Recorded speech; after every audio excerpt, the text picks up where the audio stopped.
The first lash didn't draw a scream, not from her. Only the dry slap of leather on flesh, the shift of dust under boots, and the cough of some old man trying to pretend he wasn't watching too close. The second lash split skin, and a trickle of red ran down Lillian Forge's spine like a crooked rivulet down a canyon wall. Her blouse hung in tatters, shoulders bare to the sun, and the preacher's arm raised again, steady as a rancher branding a calf. She didn't cry. She stood tied to the hitching post outside St. Mary's Chapel, though God hadn't been invited to this sermon. The sun was white-hot and cruel. Dust swirled in angry halos around her bare feet. Her hair clung to her neck with sweat and blood.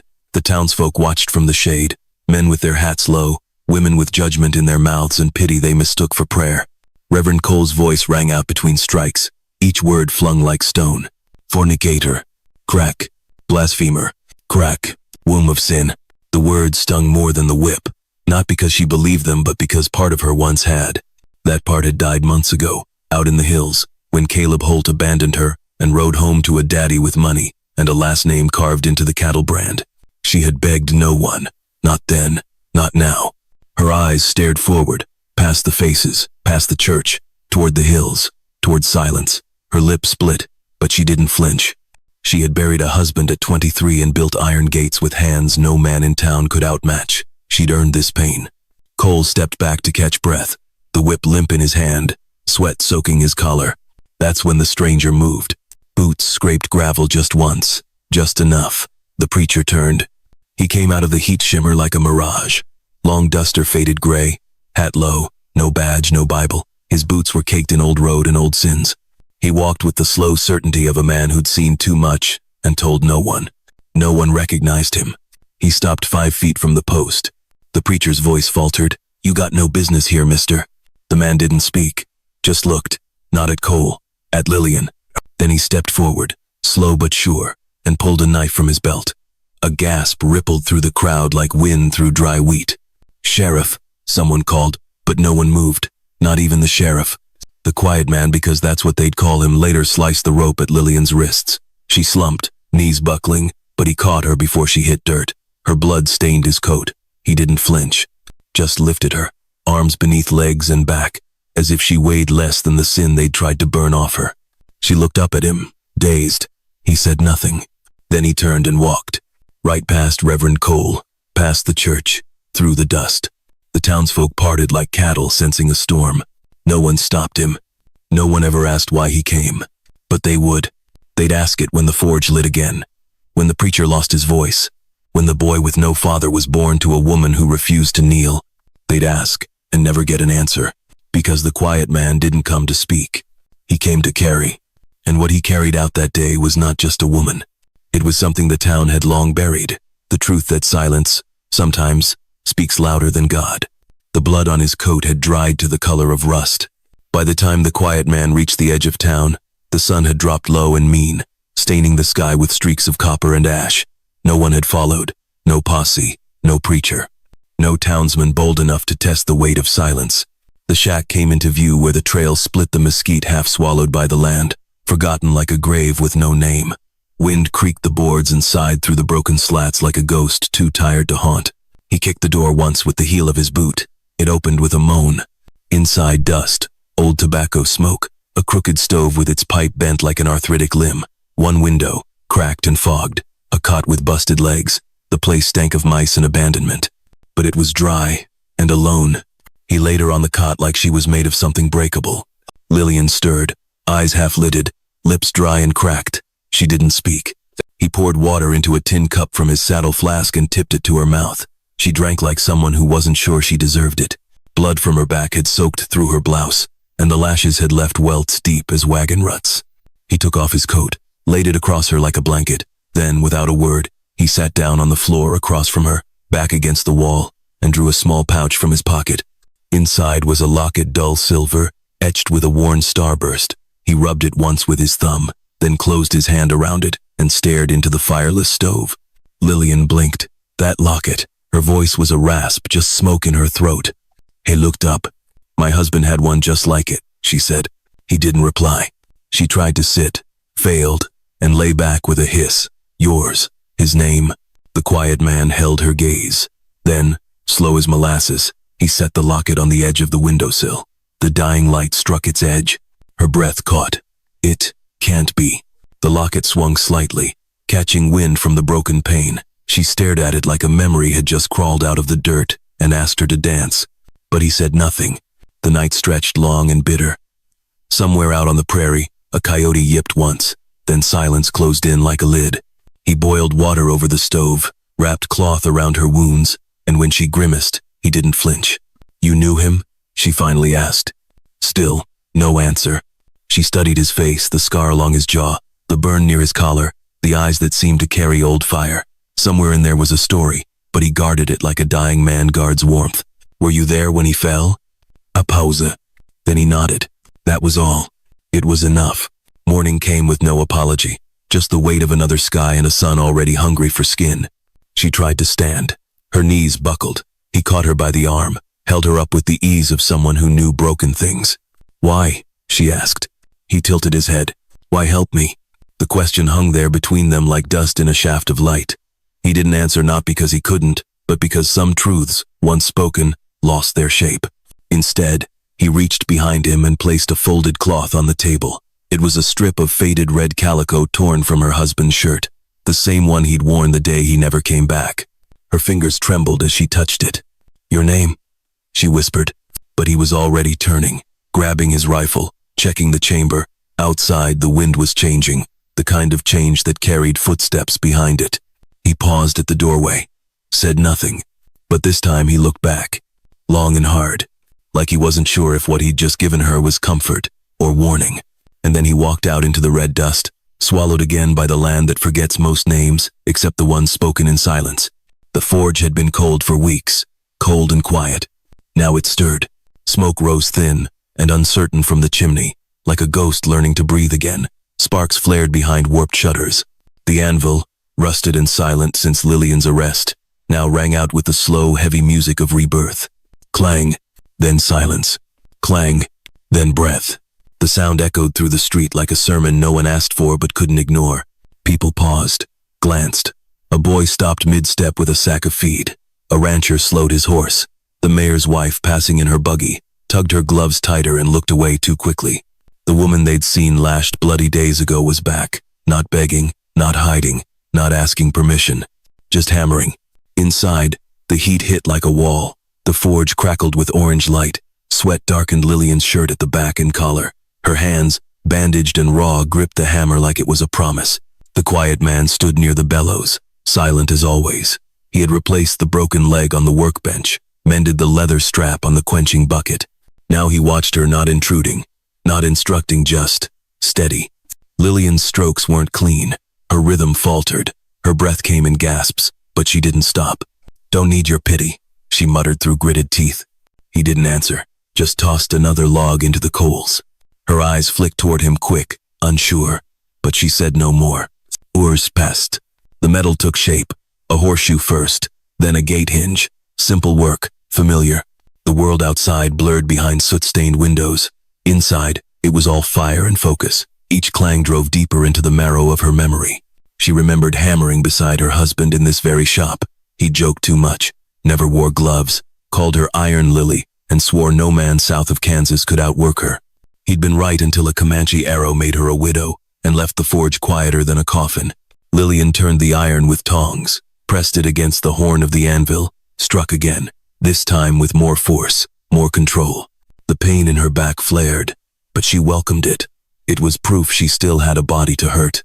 The quiet man adjusted the bellows. Flame roared. She felt the heat against her cheek and closed her eyes. "You were there," she said low, "that day, with him." He said nothing. She opened her eyes. "You left him behind." Still no answer. She dropped the tongs. He didn't deserve to die alone. The quiet man stared at her. His expression didn't change, but something in the air thickened like the heat had turned to smoke. "I watched him bleed out for 3 hours," he said. His voice was low, rough, like gravel under boot. Her chest tightened. "He wouldn't let me carry him," he added. "Said I had to run. Said you were worth the breath he didn't have." Then he went quiet again. Lillian didn't speak. Couldn't. She turned back to the forge, arms trembling. The hammer slipped from her hand and clattered to the floor. They didn't speak again that day. He cleaned the tools while she sat with her hands in the cooling water, eyes unfocused, sweat dripping from her jaw. Outside, someone knocked on the front post. A note was nailed there crudely, with rusted iron. She stepped out and read it. "Close the forge or burn with it. R.C." Her lip curled. She tore the paper down and threw it into the fire. The flames ate it greedily. The first sign was the silence. No wind, no birds, just the steady creak of the forge's rafters and the smell of coal dust and hot iron. Then came the boots. Measured, clean, not scuffed like a ranch hand's, not dragging like a drunk's, polished leather tapping on dry dirt. A Sunday sound on a weekday morning. Lillian didn't look up from the anvil. She already knew. The forge door opened slow, let in a shaft of harsh sunlight and the shadow of Reverend Cole. His hat was off. Always was when he meant to speak like a man of God. He stepped into the warmth, sniffed once like something stank. "You've reopened," he said. The hammer in her hand didn't stop. Clang. A red-hot bracket took shape. Clang. He stepped further in, eyeing the workbench, the buckets, the scarred floorboards, then the quiet man in the corner, wiping down a set of tongs with silent precision. Cole's gaze lingered on him a second too long. "He doesn't talk," Lillian said. "Shame," Cole replied, brushing dust from his sleeve. "The good Lord gave us voices for a reason." Clang.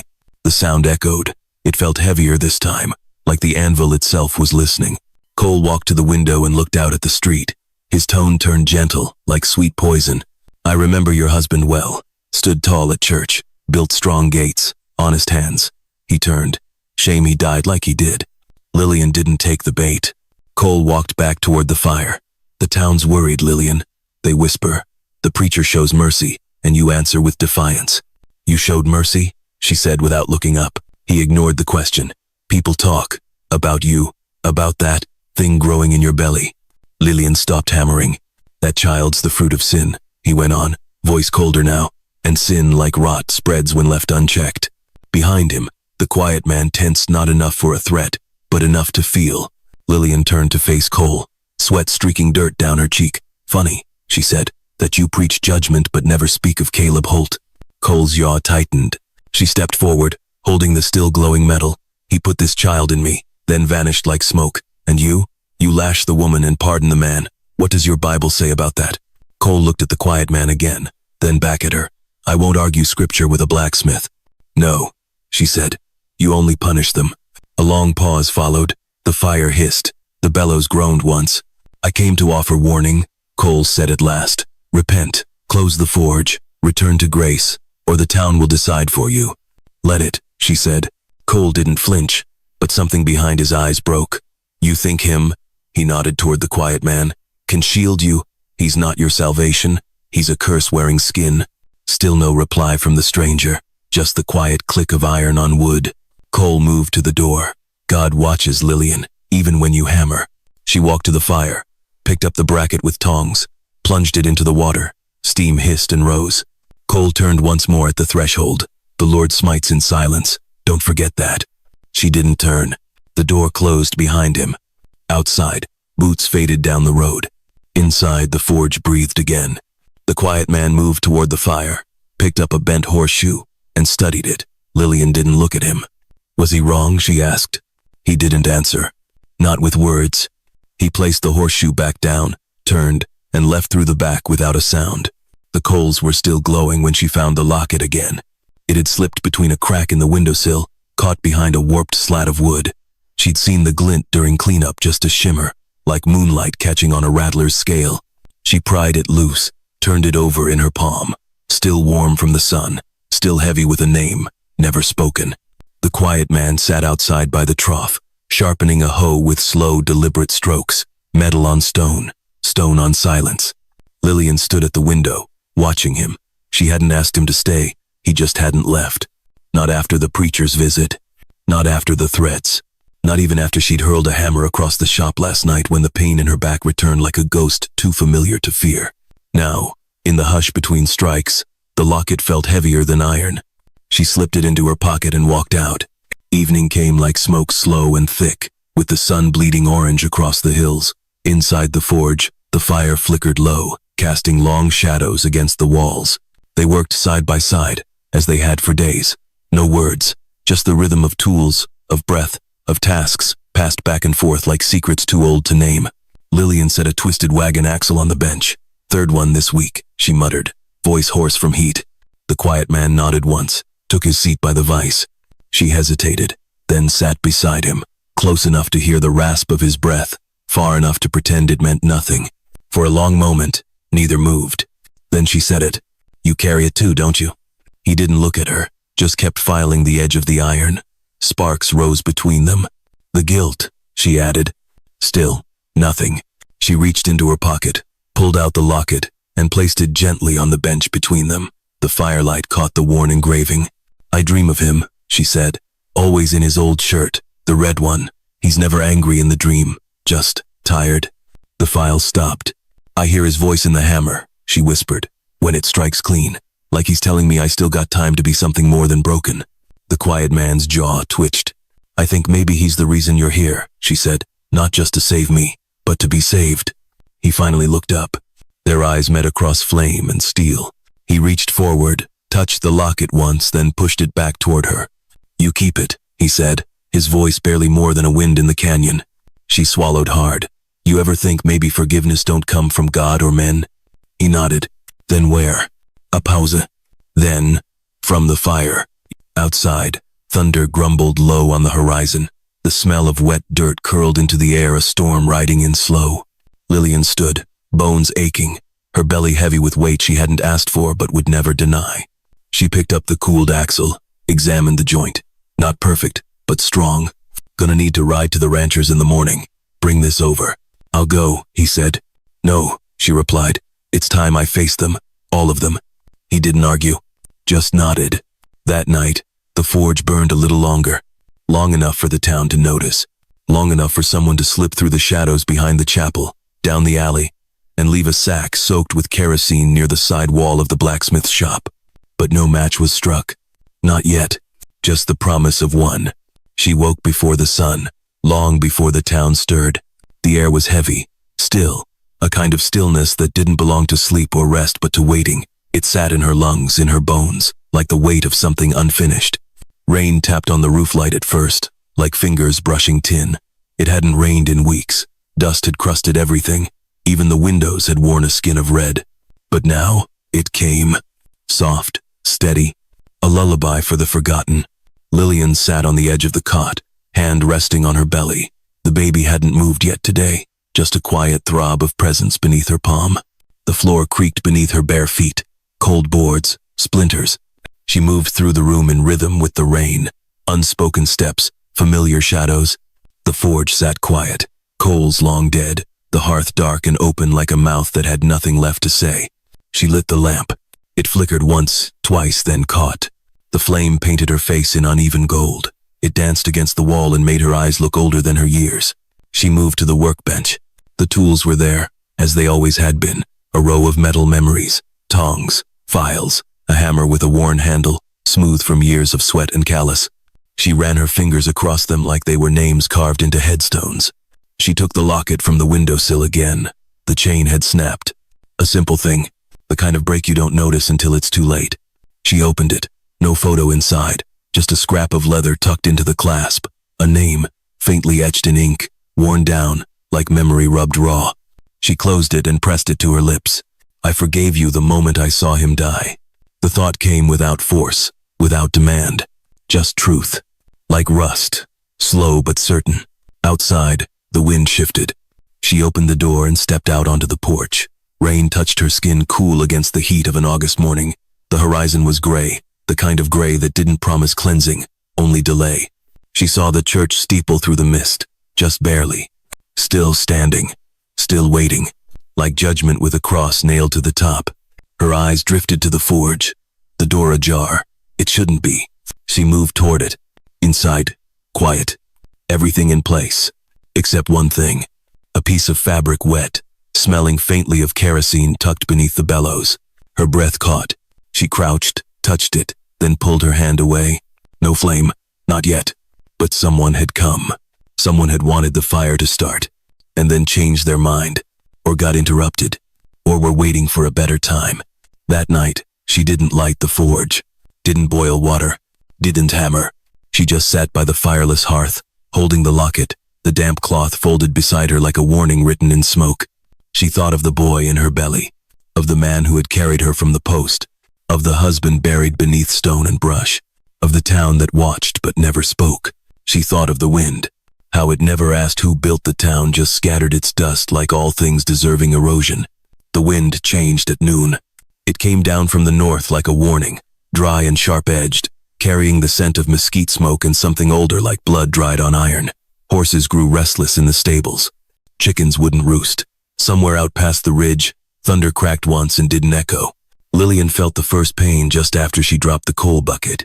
It wasn't sharp, not yet, just a pull low in her belly, like something inside had shifted against its will. She leaned on the table, breathing slow. Outside, the sky was turning the color of bruised plum. Clouds stacked heavy and mean above the hills. The kind of storm that didn't come to pass through it, came to stay. The quiet man saw her from the barn, shoulders hunched, one hand clutching the edge of the table. He didn't shout, didn't ask, just moved. By the time he reached her, she was kneeling on the floor, sweat beading on her brow though the air had cooled. She nodded once. It's time. He helped her to the cot in the back room, what used to be a storage space for rusted hinges and rotted fence posts. Now it smelled of soap and damp linen. He'd cleaned it days ago, without being asked. As if he'd known this was coming.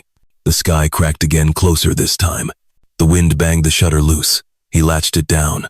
She breathed heavy, one hand gripping the frame of the cot, the other pressed to her stomach. Her lips moved, but she wasn't praying, just counting. He filled the basin, boiled water, tore rags into strips. She writhed, jaw clenched, legs trembling. The pain was no longer a whisper, it was a scream turned inward, folding her in half. He knelt beside her, wiping her brow with a cloth, his own face pale with stillness. For a man who rarely blinked at fire or threat, he looked shaken. But he stayed. With every contraction, she drifted somewhere between memory and fire. She saw her husband's face, young, stupid, full of plans. The last time he kissed her cheek, he was laughing, saddlebags slung over his shoulder, promised he'd be home before the first snow. She saw Caleb's grin too, the one that melted when he heard the word baby, how he'd backed away like she was holding a shotgun instead of news. She saw the preacher's arm, rising high, the rope on her wrists, the dust choking her throat, and the man who said nothing, but carried her away like she was still worth saving. The wind howled outside. Rain hit the roof sideways. Lightning flashed brief, jagged, white. The room lit up in stark lines. The next contraction came hard, and her scream was swallowed by thunder. The quiet man didn't flinch. He crouched beside her, hands steady, the way he might have steadied a wounded horse or a dying friend. He boiled water, cleaned the blade, didn't speak, only moved, as if motion itself was the prayer.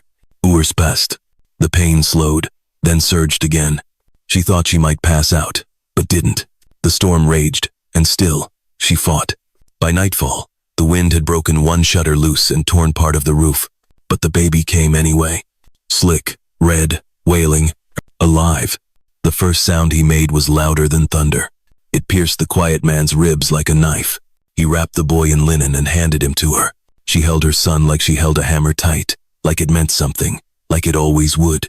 Rain wept through the roof, dripping onto the floor like the sky was mourning something it had no name for. She looked at the quiet man. His coat was soaked, his sleeves streaked with blood. She tried to speak but couldn't. He just nodded, then sat back, and waited. The storm had passed, but the shack still trembled. The roof dripped.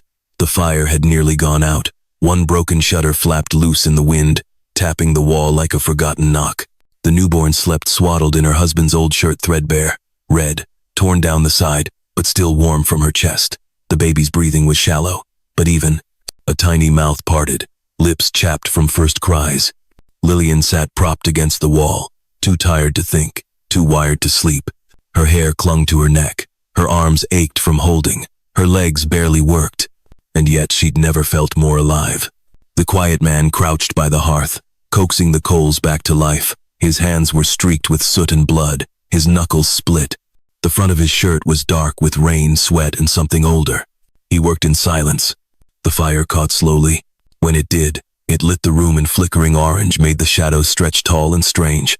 The light licked the walls, touched the baby's face, caught the silver locket hanging on a nail above the table. Lillian watched him. He hadn't asked to stay, hadn't expected gratitude. He just moved the way a man does when he's got nothing left to prove and too much left to make right. She shifted the baby in her arms and felt a sharp pull in her gut. Blood again. A reminder. Pain was still here. But now, it meant something. Her gaze drifted to the hammer on the workbench, her old one, worn smooth from years. It looked smaller now, like it belonged to someone else, a woman who thought iron was the only thing she'd ever birth. Her fingers twitched. She wanted to pick it up, just once, to feel the weight again, but her arms wouldn't lift. Instead, she reached out, slow and shaking, and pulled the baby closer. The child stirred. Eyes opened barely, dark, like his father's 80. Number, like hers. She swallowed hard, heart pounding soft but true. There were no words for this kind of moment. No scripture, no metal, only breath and firelight and the soft hush of rain easing back into the earth. The quiet man stood. He looked at the door. The latch had come loose. Anyone could walk in. He pulled it shut and slid the bolt. Then he turned to her. Their eyes met again, not for comfort, not for promises, just recognition of what had been burned away and what had survived. A memory came to her then, sharp and uninvited. The post, the rope, the blood on the church steps. She had thought that day was the end of her. But this quiet room, this sleeping child, this man who said little but carried much, this was the truth they'd tried to strip away. Not shame, not punishment, but becoming. She shifted the baby to one side and reached toward the fire. The quiet man handed her a piece of cloth. She dipped it in warm water, wiped the baby's face clean, slow and tender. There were no witnesses here, no crowds, no pulpit, only two souls lit by fire and one life just beginning. Outside, the wind died down. The night stilled. In the distance, a wolf howled once, low and long. The quiet man moved to the window, lifted the edge of the curtain. Something stirred on the ridge. A rider, maybe. Or maybe just memory, riding through dust. He didn't speak, didn't reach for his rifle. He just watched. Lillian lay her head back. The baby curled against her chest. Sleep hovered. She whispered something soundless. A word not even she could name. The town didn't stir until mid-morning. By then, the dust had already settled across the main road like a sheet pulled over a dead man's face. The sun beat down heavy, baking the earth until even the flies slowed. A bell rang once from the chapel tower, dull, mist-struck. Then the door to the blacksmith's shack opened, and Lillian stepped out. She walked slow, steady. The child was swaddled across her chest in a sling made from her husband's old shirt, now clean, now patched. The fabric strained slightly at the seams but held. One hand supported the boy's back, the other, free. The people saw her before she spoke, before she moved far. The grocer, stacking sacks of grain, froze mid-lift. The sheriff, leaning against the saloon rail, lowered his tin cup. Even the horses seemed quieter than usual. It was the kind of silence that didn't belong to awe or fear. It belonged to memory, their memory, of rope and blood, of sermons and scars, of the woman who didn't break. She passed the general store. The door creaked as the mayor's wife stepped out, fan in hand. Their eyes met just briefly. Lillian didn't flinch. Didn't nod. She just looked and kept walking. The woman turned away, lips pressed thin. But she didn't speak. Not one word. The locket hung from Lillian's neck, tucked beneath the sling. She could feel its weight against her skin, cool despite the heat. The boy stirred once, gave a soft sound. Not a cry, not yet. Ahead, the church loomed weather-worn, paint flaking off its sides. The same post still stood where they'd tied her, where they'd called her a sin with a pulse. She didn't look at it. Didn't need to. The ground remembered for her. The quiet man followed, several paces behind. He didn't try to match her stride, didn't hover, just walked, his long coat swaying at the ankles, hat shadowing his eyes. He carried nothing, said nothing, but his presence cracked the air open like thunder does just before the rain. They reached the general store. Lillian stepped through the door, bells jingling low. Inside it was cooler, smelled of grain, old apples and tobacco. She asked for cloth, soap, nails. No one asked if she could pay. She laid 3 coins down and left with her dignity stacked in her arms. When she stepped back outside, the street was still watching, but no longer whispering. Not yet welcoming, no, but no longer certain where it stood. She paused near the center of town. Let the silence build. Let them feel it. The boy shifted in her sling. let out a small broken yawn. Lillian looked up at the sky. Blue now, dry and endless. The kind of sky that didn't offer promises, only space to keep walking. The forge would be warm when she returned. The fire would be ready, not just for iron, but for names, for futures, for the ones who watched and didn't speak and might, now, wonder if silence can change sides. The quiet man caught up to her. He nodded once. She didn't nod back, just started walking again, toward home.